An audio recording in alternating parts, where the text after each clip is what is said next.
Bien, nosotros vimos hasta ahora, con un ejemplo en la clase pasada, cómo se abordó la obtención de cómo se encontró un modelo numérico para explicar cómo era una explosión determinada y de ahí sacar información del evento físico. Todo ese proceso de análisis se puede realizar, no es algo complicado de hacer, pero hay otra manera de realizar el proceso de análisis. Cuando nosotros hacemos análisis dimensional, el proceso tiene dos etapas. La primera etapa es obtener los grupos adimensionales o números adimensionales. Esos son el número de Reynolds, por ejemplo. Esa es una etapa que es una etapa bastante algebraica, matemática, que necesita primero de conocer sobre la física del problema, colocar todas las variables que uno considera que van a participar del problema, después hacer el análisis dimensional para llegar a una serie de números adimensionales. La idea es que la cantidad de números adimensionales sea menor que la cantidad de variables iniciales que participan del problema. Porque siempre el objetivo del análisis dimensional es reducir el número de variables. Estos números dimensionales son las variables que yo voy a utilizar a posterior para analizar el problema. Esa es la primera etapa. La segunda etapa es hacer algún experimento y buscar alguna función o alguna relación funcional, ¿sí? Una función matemática, que me relacione los experimentos que yo obtuve escritos en función de los números adimensionales. Esa es la parte digamos, que tiene donde se aplica la parte experimental. Hay una parte experimental y una parte de procesamiento de los resultados experimentales. Y luego de eso, hay otra parte más que es la aplicación del análisis dimensional para el cambio de escala. En el cambio de escala, ¿qué significa? Yo hago un experimento en un reactor de laboratorio, por ejemplo, donde hago todos los análisis y yo quiero, por ejemplo, fabricar un nuevo proceso de fabricación de pulpa para hacer papel. Entonces yo hago un reactor de 5 litros, pongo los pedazos de chip de papel, de madera, hago un chimichurri para separar la fibra del papel, la fibra de celulosa de la madera. Esas fibras se separan a través de un proceso químico mecánico y entonces yo obtengo el producto. Si me gusta esas condiciones si me gusta el producto que obtuve, voy a tratar de reproducir las mismas condiciones de procesos de reacciones químicas y de temperaturas en un reactor de 300 litros, de 50 metros cúbicos. Ese traspaso de los resultados de un reactor de 5 litros a uno de 50 metros cúbicos es lo que se llama un cambio de escala. Hacer eso es una de las cosas más complicadas que tiene un ingeniero. Se hace muy pocas veces, pero es muy, muy difícil. Una de las herramientas que se usa es el análisis dimensional para ver realmente si, digamos, para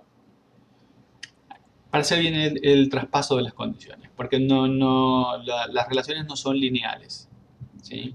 No es aplicar lo mismo, no es aplicar el mismo tiempo, no es aplicar la misma concentración. Hay eh, muchos procesos que son muy complejos e interactúan con cosas que generalmente escapan a lo que uno puede manejar en el laboratorio. Y la otra manera de hacer ese cambio de escala es utilizar todo el proceso de modelización utilizando ecuaciones diferenciales parciales, usando diferencias finitas o algo un poquito más complicado. Todo eso que vimos en métodos numéricos, en una de las unidades de métodos numéricos. Si recordarán, ese último proceso de resolver ecuaciones diferenciales parciales es bastante más complicado que esto.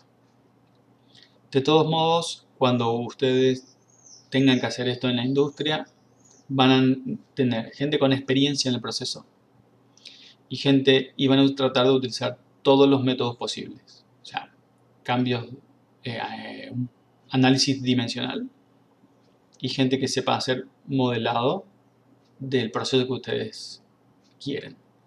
Y es un proceso bastante caro hacer esto. Lo importante que yo considero es que ustedes entiendan la noción de la herramienta. Para cuando tengan que interactuar con los expertos que hacen esto, sepan hacer las preguntas apropiadas y no les vendan espejitos de colores. ¿Sí? Bien. Y vamos a seguir ahora con una técnica un poco distinta a la que vimos ayer para obtener los grupos dimensionales. Esta técnica para obtener los grupos adimensionales se llama es un proceso de adimensionamiento, mejor dicho, adimensionalizado de variables a partir de la ecuación que gobierna el proceso. Y esto es muy simple. Ya lo voy a describir primero, ¿sí? Vamos a ver cómo obtenemos esos números dimensionales a partir de ecuaciones. Luego de esto, vamos a ver dos procesos sistemáticos. Uno se llama el método de Rayleigh y otro se llama el método del teorema Pi de Buckingham. Estos dos métodos los vamos a ver un poquitito más desarrollados después, dentro de 10 minutos. Y en cuarto lugar, yo suelo poner que hay otra técnica para obtener los números adimensionales, ¿sí? Es prueba y error. Con prueba y error, ustedes también pueden obtener los números adimensionales. Solamente que la prueba y error a veces no es muy estructurada, no es muy sistemática y puede ser muy complicada cuando tienen muchas variables. Pero puede ser muy simple cuando tienen una o dos variables, una o dos no, cuando tienen 3 o 4 variables. Cuando el problema es muy pequeño, prueba y error puede servir. Entonces, vamos a empezar cómo se adimensionaliza a partir de ecuaciones. Y para eso voy a poner un ejemplo. Por ejemplo, si tenemos la ecuación de Bernoulli, la ecuación de Bernoulli está escrita aquí, con dos términos. En el primer término tenemos la velocidad, con dos miembros, quiero decir. En el primer miembro tenemos la velocidad al cuadrado, este término que me da la energía, me expresa la energía cinética por unidad de volumen. Este segundo término que me expresa la energía de flujo por unidad de volumen. Y el último término que me expresa la energía potencial en función de volumen. Y tengo tres términos también en el segundo miembro. Y si analizamos bien, las unidades del primer miembro, el que incluye la velocidad, es metros cuadrados sobre segundo cuadrado. Las unidades del segundo término son kilogramos por metro cuadrado sobre segundo cuadrado sobre kilogramos sobre metro cúbico. las unidades del tercer término son metros sobre segundo cuadrado por metro. Fíjense que si desarrollamos todas las unidades, al final llegamos a lo mismo. Metros cuadrados sobre segundos al cuadrado. Hay homogeneidad dimensional en la ecuación de Bernoulli. Yo lo que quiero es lograr una ecuación adimensional. O sea que las unidades de cada término, tengo que hacer una transformación. Tal que al final las unidades de cada término sean 1. ¿Qué significa que las unidades sean 1? Que cada término sea adimensional. Y eso es muy fácil. Si yo veo que cada término tiene las unidades metros cuadrados sobre segundos al cuadrado, yo lo que tendría que hacer es, por ejemplo, dividir cada término por algunas constantes dimensionales, que puede ser la aceleración de la gravedad, o dividir por alguna variable dimensional que podría ser, en este caso yo elegí la altura Z2. Entonces, ¿por qué? Porque el producto de G por Z2 tiene justamente las mismas unidades, metros cuadrados sobre segundo cuadrado. Hago esa división que yo digo,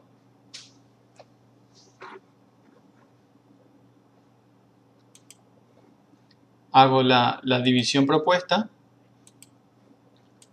y obtengo esta ecuación que está aquí. Luego analizo individualmente, por ejemplo, el primer término y verifico que sea adimensional.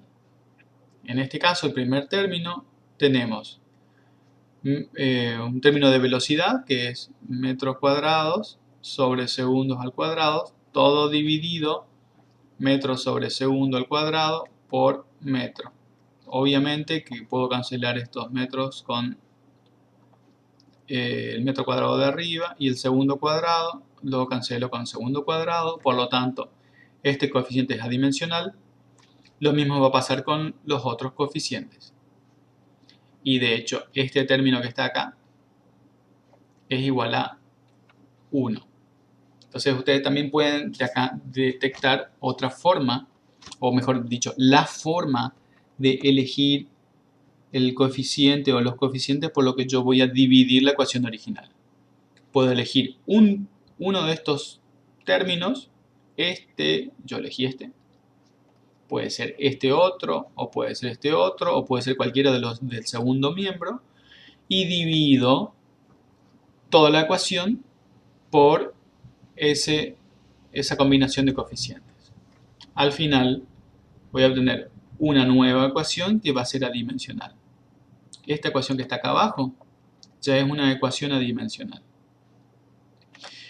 Y listo, ya tengo dimensionalizado el problema y cada uno de los términos que están aquí son adimensionales. Lo que yo tengo que hacer luego, ¿sí? Lo vamos a ver un poquito más al final de la clase, es tratar de identificar si estos números adimensionales o grupos adimensionales tienen algún sentido físico. Y eso lo voy a mostrar después. Pero digamos, este es un proceso bastante simple que me permite obtener los números dimensionales. ¿Sirve? Y a veces sirve, otras veces es muy complicado. No es muy útil, quiero decir. Entonces vamos a ver un procedimiento general utilizando el método de Rayleigh